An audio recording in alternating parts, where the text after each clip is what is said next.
This is the VOA Special English Economics Report.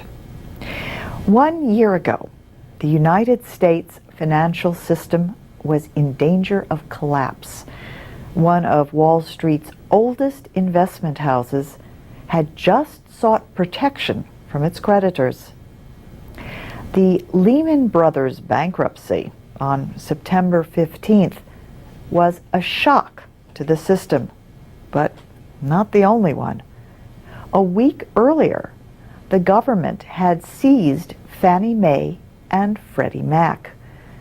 These companies help finance most American housing loans. And one day after Lehman's failure, the government decided that the huge insurer AIG was too big to fail.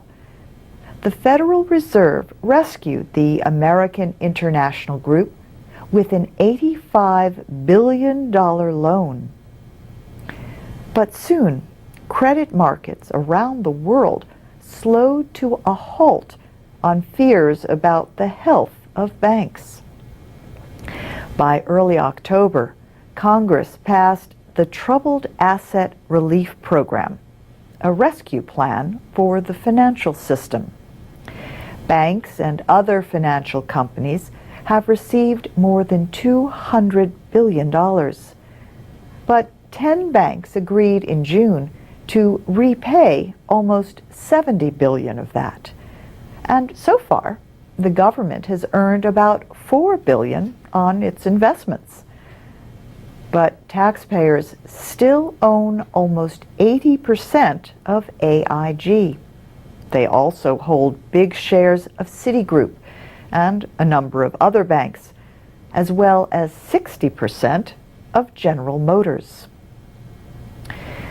On the anniversary of the Lehman collapse, President Obama renewed his call for reform of financial supervision.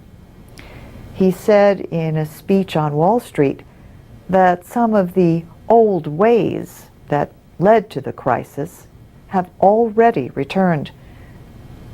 Mr. Obama said, "That's why we need strong rules of the road to guard against the kind of systemic risks we have seen. And we have a responsibility to write and enforce these rules to protect consumers of financial products, taxpayers, and our economy as a whole."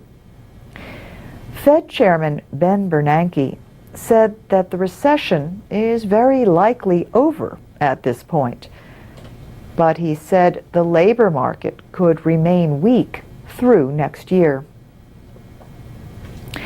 The United States and China face a growing trade dispute. In September, the Obama administration placed high import taxes on Chinese tires.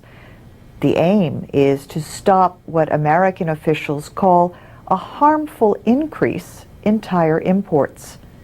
China, in turn, said that it will investigate imports of American chicken products and auto parts. China also asked the World Trade Organization to intervene to avoid a trade war. And that's the VOA Special English Economics Report.